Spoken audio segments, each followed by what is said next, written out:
12 Mahajans. The 12 Mahajans are Brahma, Shiva, Shuka, Prahlad Maharaj, Narada, Janak, 4 Kumaras, Kapila, Banu, Bhishma, Bali, and Yama. In Srimad Bhagavatam 6.3, 20-21, the verse goes as follows. Swayambhur Narada Shambhu Kumara Kapilo Mano Prahlado Janako Vishwa Bali Vyasa Kirmano Dwada Saite Vijani Mo Dharmam Bhagavatam Bhadakuhyam Vishudam Dirbudam Nyata Mitamastate.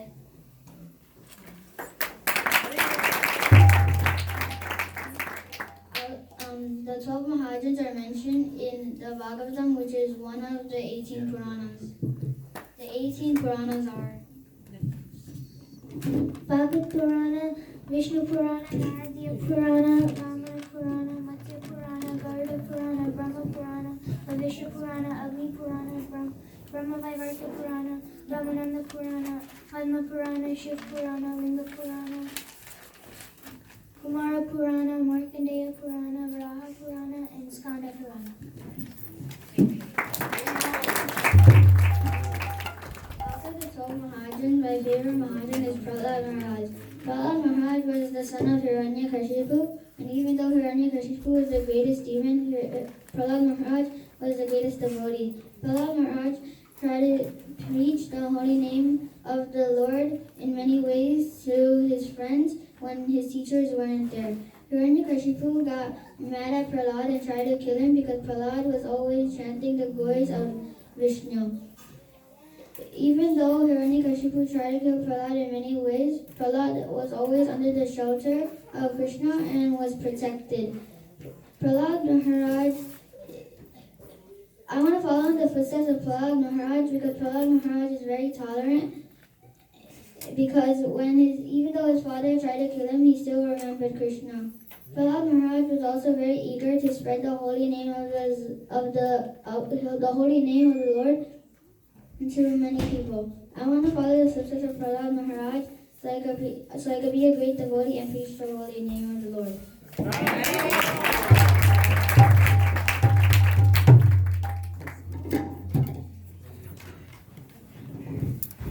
My favorite Mahajan is Shukadeva Goswami. Shukadeva Goswami is one of the 12 Mahajans.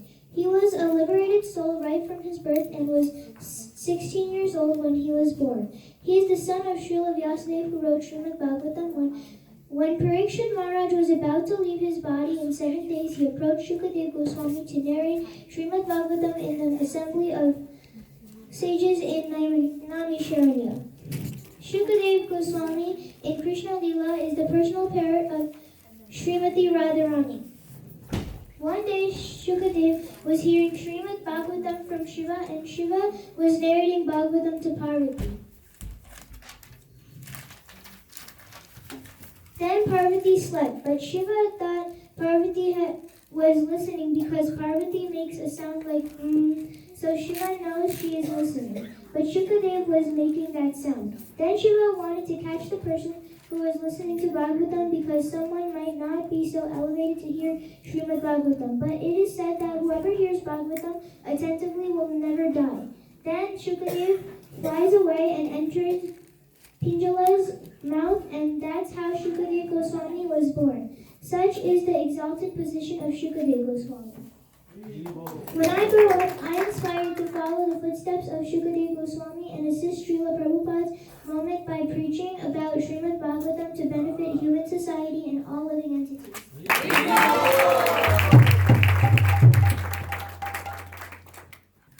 This year in Sunday school, we learned about the cosmic manifestation. This manifestation consists of the two This year in Sunday school, we learned about the cosmic manifestation. This manifestation consists of two worlds, the spiritual universe, which is 3/4 of the manifestation, and the material world, which is 1/4 of the manifestation. Then, at the top of the spiritual world, there is Golika Vrindavan, which is in the shape of a lotus, in which Srimati Radharani and Sri Krishna reside, along with the Rajavasis. Then there's Mathura Dham, Dwarka Dham, Ayodhya Dham, which is the abode of Sita, Ram, Lakshman, and Hanuman. And then there's Madhuryadam, which is predominated by sweetness. Then there is Vaikuntha-loka, the abode of Lakshmi and Vishnu. Along with them in Vaikuntha-loka, all of Vishnu's incarnations reside in their own lokas. Then under them there's Aishwaryadham, which is predominated by opulence. Under them Kailash, the abode of Sadashiva, Brahmajyoti, which is Krishna's light or effulgence. There are 3 Vishnus. Karnadaksha Vishnu, otherwise known as Mahavishnu, is so big you can imagine how many pores he has. Every time he exhales, there are universes coming out of all his pores. Every time he inhales, all universes are destroyed. This takes 311 trillion years. In each universe created by Mahavishnu, there is a Garbhodaksha Vishnu, from where Lord Brahma comes from his navel. At the beginning of the creation, when Lord Brahma, the secondary creator, came, he was very confused and didn't know the purpose of his birth. Then he heard a voice saying Tapa, and he began to meditate on the Lord, and the Lord appeared and instructed him to create life in the material universe. The age of Lord Brahma is 100 years, which is equivalent to 311.04 trillion earthly years. When Lord Brahma creates life in the material universe, Kshirodaksha Vishnu expands himself and enters in every material element and resides in the heart of every living entity as Paramatma. The Paramatma is the size of the thumb. So this universe, what we're going to talk about, is just one universe in the whole material world. In the material universe above Purloka, there are higher planets till Brahmaloka, where Lord Brahma resides. These are the subtle, and these are made of subtle elements.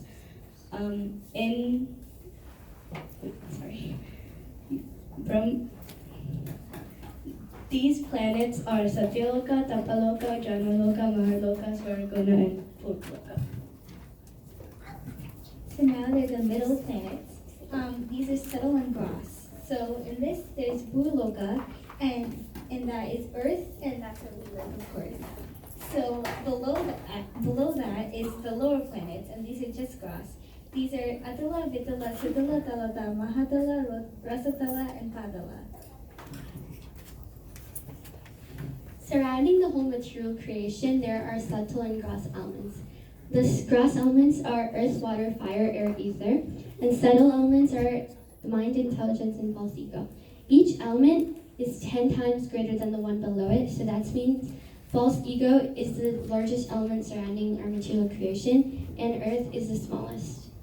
And also at the bottom of the whole creation, there is Anantashesha, who's Lord Shankarshana, who's always constantly reciting pastimes of Sri Krishna, and all the unlimited universes rest on his unlimited hoods.